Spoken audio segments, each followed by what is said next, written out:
Alright, so welcome back. Today we're going to be attempting to repair this Life Like 040 tea kettle, which is widely referred to as one of the worst HO scale models ever made. And before we get into that, I'm just going to give a reminder of how this thing worked last time we tested it. Alright, so just for the sake of memory, I've got this thing set back up on the track, and I'll give it some power. That's different than what it was doing before. That time the motor spun.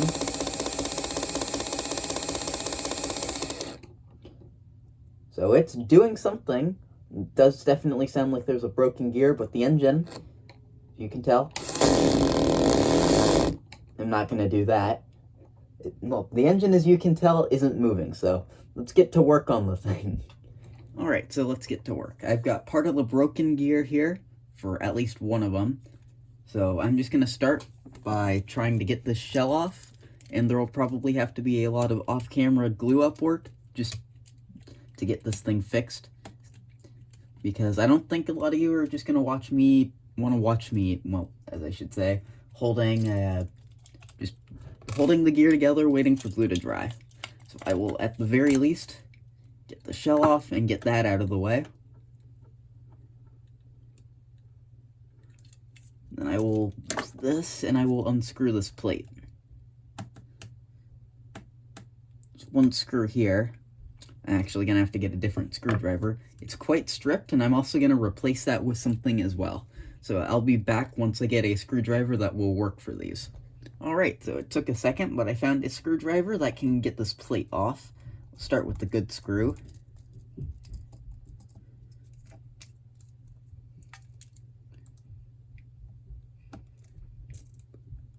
Now I'll attempt to remove the bad screw.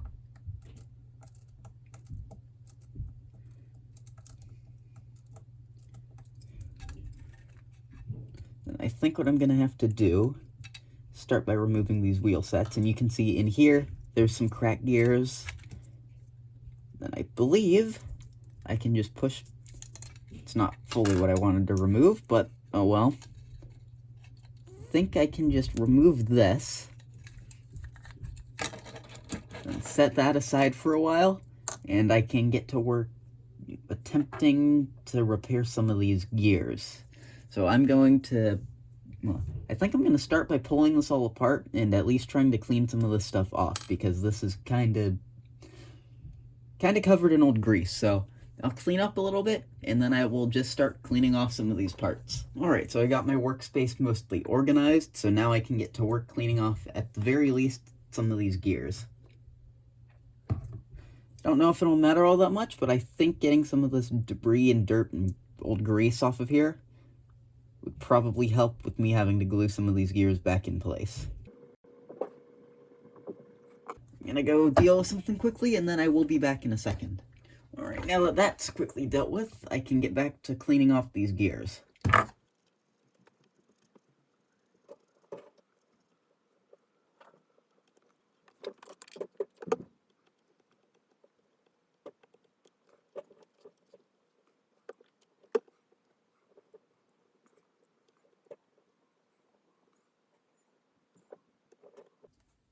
So there, I think, well, actually, I've still got to clean these off, so I will do that quickly.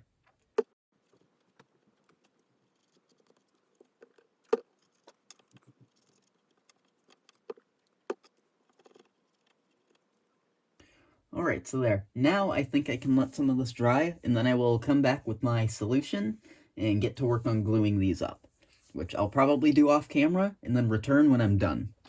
Alright, so I've got my other parts off to the side over there, as you can see, drying, so I've just got a few other simple things to work on while I let all that sit for probably 20-30 minutes.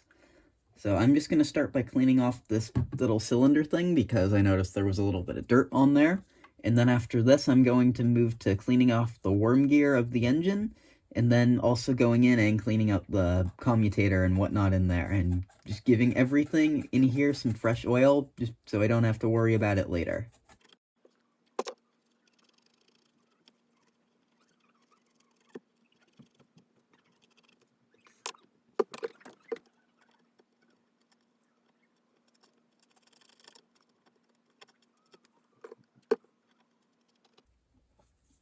I don't think I'm going to be able to get much more of that off, so I will just leave it like that for now.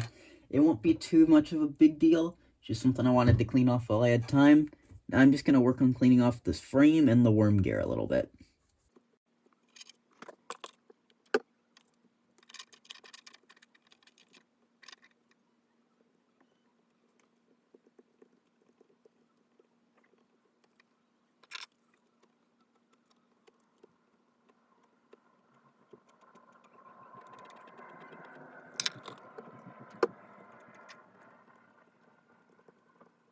Just going to check out these contacts, and then I think I will just wait probably at least half an hour just to make sure that glue is all dry enough for me to start messing with this thing again.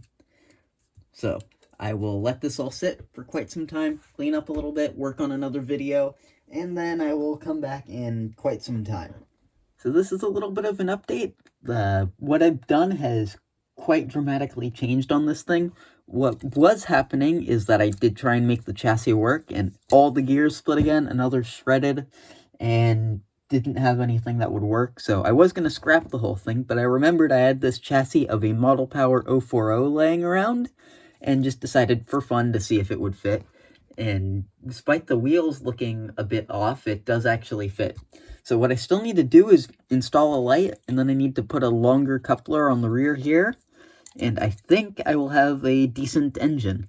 Eventually I might put a trailing truck on it, because it does kind of look a little bit off with it like this, but who knows, I could also leave it. So for now, this is my solution. The other chassis is junked, since I think 4 out of the 5 gears were cracked, and the 5th one just completely shredded. So yeah, this is the turn I'm taking with this thing, and I'm just basically going to wire up a light, and then I'll show you this thing running with the new chassis.